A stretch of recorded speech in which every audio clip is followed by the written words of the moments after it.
it's Jessie G here. Welcome back to my channel. Welcome to Jessie's Hangout. Welcome to episode 16. Whoa. 16 episodes already. Dang. Welcome to today's episode. This is the second half of talking about Henry VIII. This is the historical series that I'm doing. My first person that I did was Queen Anne Boleyn. And then I did John Wilmot, 2nd Earl of Rochester. And now we're doing Henry VIII. So I hope you guys will continue to enjoy this episode. This will be the second half. But before we get into the second half, you guys saw 3 things that popped up on the screen before the episode has started. It was a copyright disclaimer, an age warning, and a trigger warning. I'm going to give you those warnings again, and I hope you guys will take these into consideration before you listen to today's episode. So without further ado, let's get into it. Copyright disclaimer under Section 107 of the Copyright Act 1976, allowances made for fair use for purposes such as criticism, comment, news reporting, teaching, scholarship, and research. Fair use is permitted by copyright statute that might otherwise be interfering. Non-profit, educational, or personal use tips the balance in favor of fair use. Age warning: if you're under the age of 18, this is not an episode for you to be listening to. Much apologies. There might be too much sensitive topics that are on here. There might be topics your parents may not want you to listen to or hear yet. So there's that. Also, trigger and a sensitive warning: if you are triggered or if you are sensitive to any of the topics that are talked about in today's episode, I highly recommend you don't listen to today's episode. But if you do choose to listen to today's episode at your own discretion, I highly recommend you listen to it with somebody like your emotional support system, or your significant other, your grandparent, your mom or dad, or even your best friend, somebody you trust enough that would be willing enough to sit down with you and listen to today's episode, and just to be there for your emotional support system and to help you through this episode. But also, I do hope you guys learn a lot in this episode. I hope you guys learn a little bit about this person. So without further ado, let's get into the second part of King Henry VIII. Alrighty. Where we left off was when Henry was going to marry Anne of Cleves, and that he was deceived by her looks, and that he called her a frontless mare, a horse. She looked like a horse. Her portrait was deceiving. She didn't look like what she was in the portrait or what she was reported to. It reflected bad on Thomas Cromwell, who was created Earl of Essex. Suggested Anne of Cleves, the sister of the Duke of Cleves, who was an important ally to Henry, and soon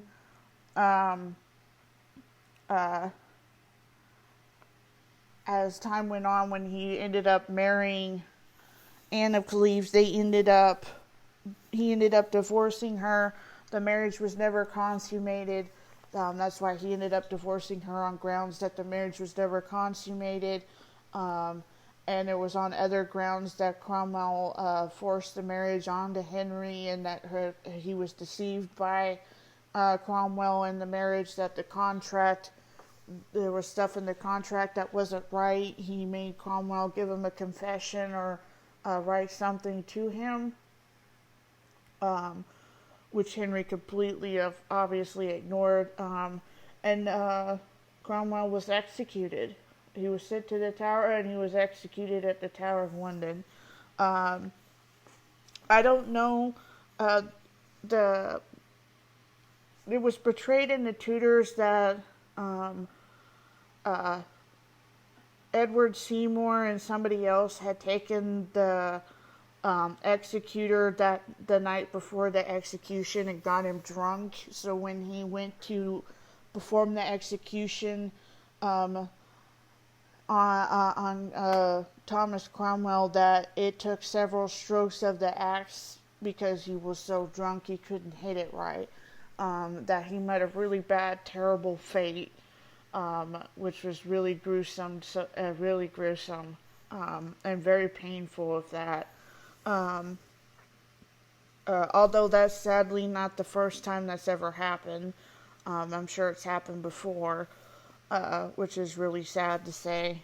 After the execution of Cromwell and the divorce of Anne of Cleves, he was infatuated with his fifth wife, Catherine Howard. Catherine Howard was really young. He married the young Catherine Howard. She was a lady in waiting to Anne of Cleves. Henry was absolutely delighted with his new queen, but Catherine had affairs with men like Thomas Culpeper and Francis Derham. Henry soon learned of Catherine's affairs. Despite not believing Bishop Cromwell, he went ahead and still had it investigated, and it was made clear to him that she committed adultery with these two men, that she was supposedly betrothed to Francis Derham, and she did what she was executed for. She was executed on the 13th of February, 1542. She was between the ages of 17 and 22 when she died. She was really, really young. She was buried next to Anne Boleyn, her cousin. Henry's last wife was a wealthy widow, Catherine Parr, in 1543. Catherine had, I wouldn't necessarily say argued with the king she had argued with the king a lot about religious and was reformed, but Henry reminded basically her behavior towards that and towards his politics and towards her, basically towards religion and everything. Basically, what got her into a trouble and what she ended up getting a hold of mistakenly ended up getting a hold of the warrant for her arrest because of that. She got a hold of it, and because she was had people behind her that protected her, that supported her, she was able to be accidentally of getting a hold of that. And because of that, she was able to go to Henry himself and confess that she's only a woman. She wants to learn from him. She was basically doing what any woman would do to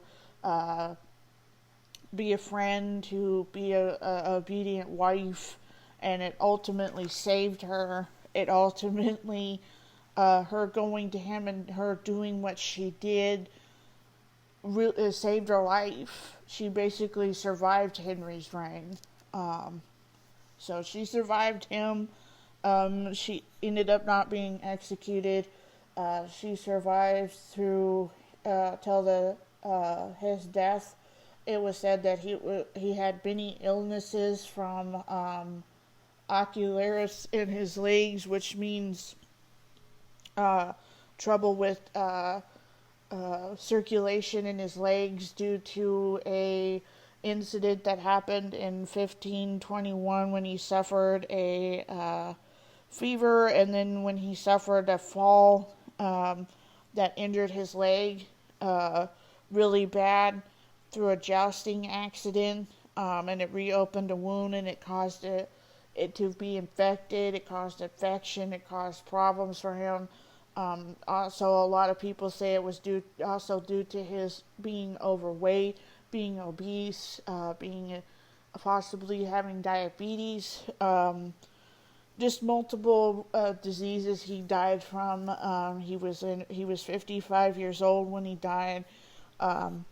His son Edward VI, I think it was Edward VI, of England, ascended to the throne as a boy. He was really young when he ascended to his throne. He was only on the throne for about 6 years, I think. and he died at a really young age.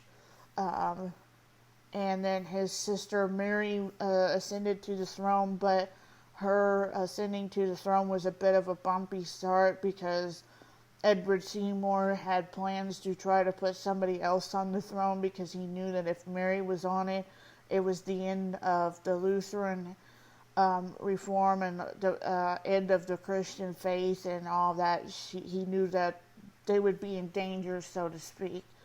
So he tried to put the Lady Jane, I think it was Lady Jane Grey, if I'm not mistaken, that was her name, which is really sad that I can't remember her name, but she was put on the throne for a short amount of time until Mary the First of England protested her case and ultimately got her executed and ultimately executed Edward Seymour, and she ascended to the throne and she was known as Bloody Mary. She never had a child.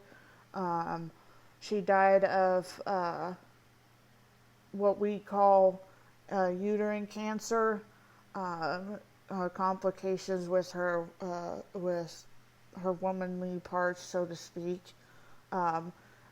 So that caused her death, and then her younger sister Elizabeth, the middle child, ascended to the throne. She reigned for 47 years. She died, I think, in her 70s, her 70s, 60s or 70s, but she outlived all of Henry's 6 wives.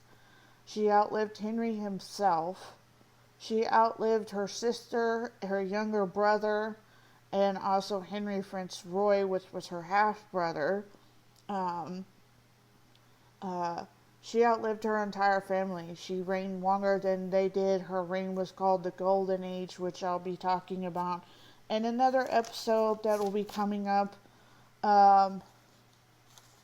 It was also said that during that time when he was ill, when he became ill and became overweight, he became more grumpy, he became more agitated, he became more angry, he became more cruel.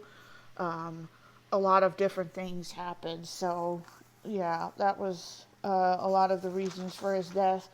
Okay. A little bit of discussion about the 1500s. This kind of coincide with all of even the 1800s and so on. Back in the 1500s, you guys have to understand that medical professions, medical stuff really wasn't as advanced as it is now. It was very dangerous for a woman to give birth in the 1500s. It was very dangerous once they became pregnant. They sort of had to get their affairs and their wills in order because they didn't know what would happen to them when they gave birth. A lot of the royals, which is Anne Neville, had problems giving births. I was really scared.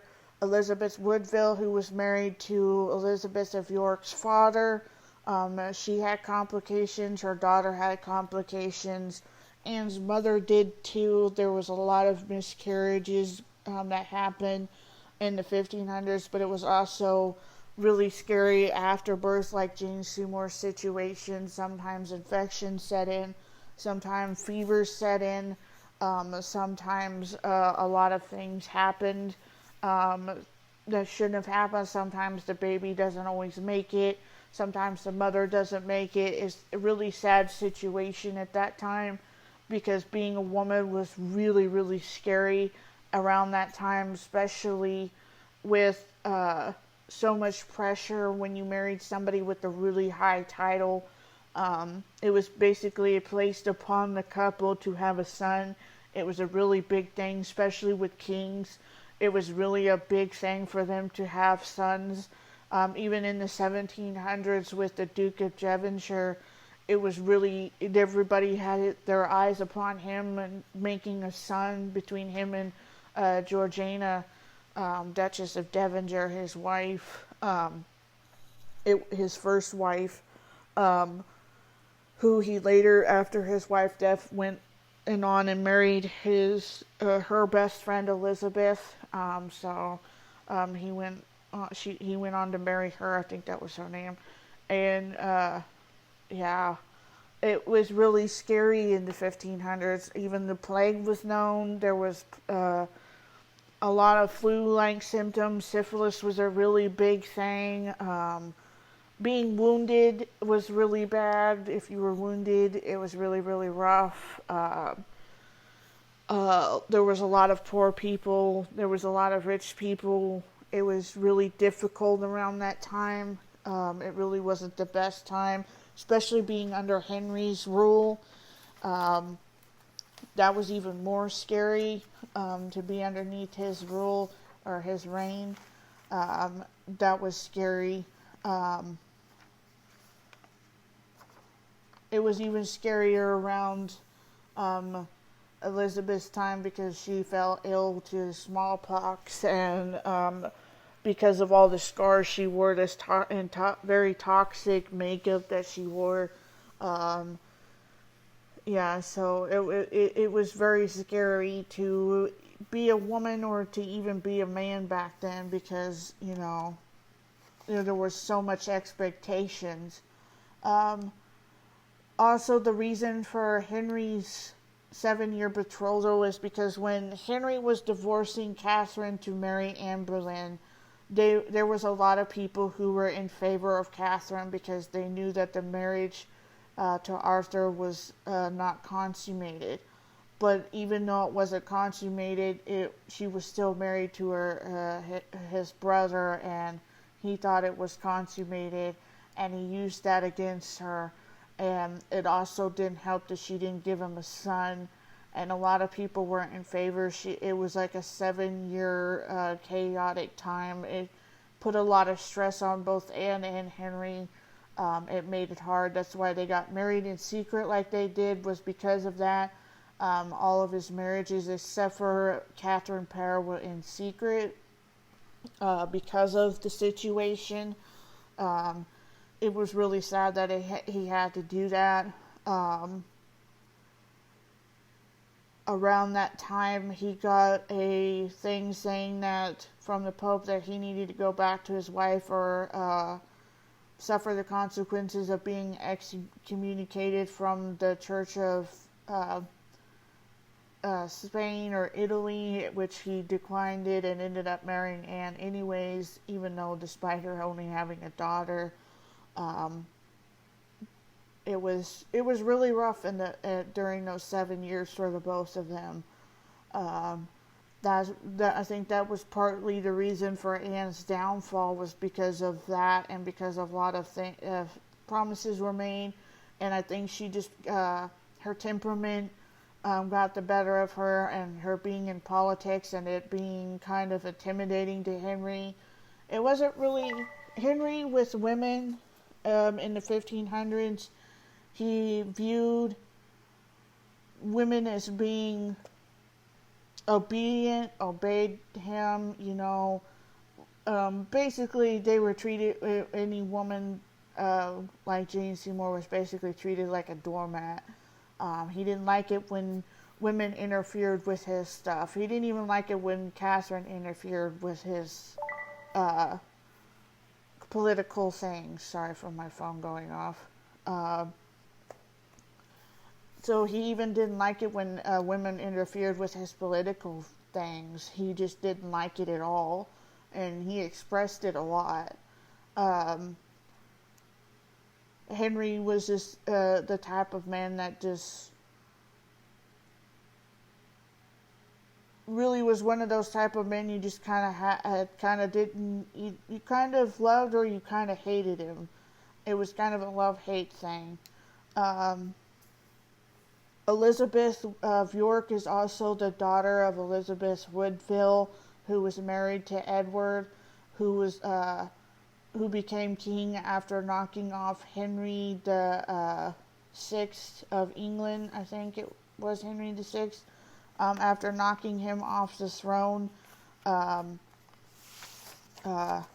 somewhere around the 1400s, he died at 49. he was knocked off his throne. His wife went into excommunication. Richard and his other brother and Warwick fought against the both of them. And then Warwick betrayed Edward. It was a really big kerfuffle because it was the War of the Roses around that time. He was around the time when the War of the Roses started. It was between the York and another family. It was between the York and the Tudors, basically, so to speak. It was really rough back then because of that. It was...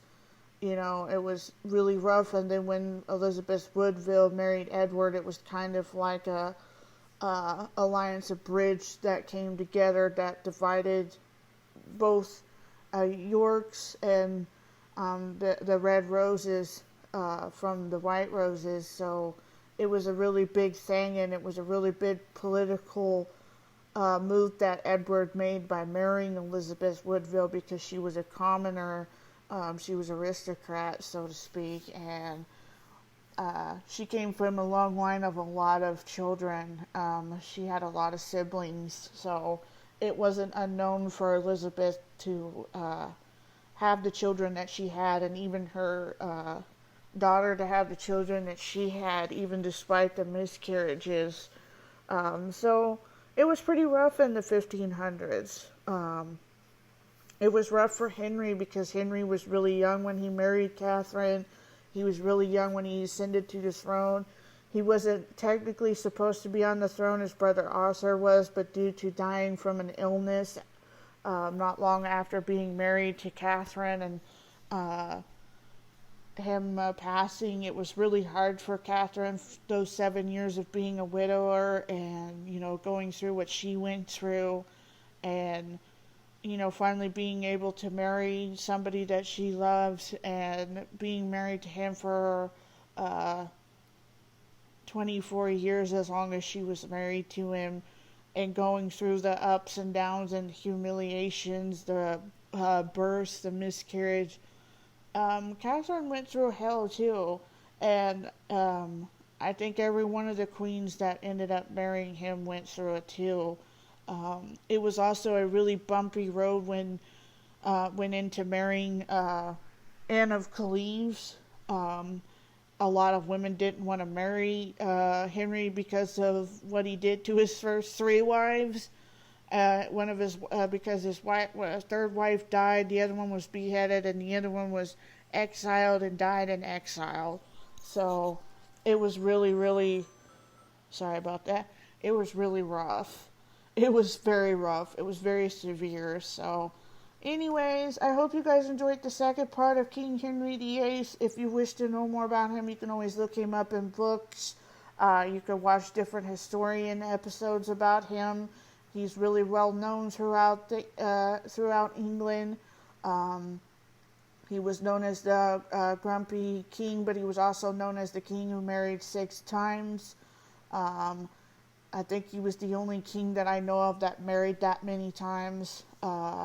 So it was really crazy. He wasn't just so known for marrying 6 times. He was also known for a lot of other things. He was known for his really bad temperament. He was known for being really big.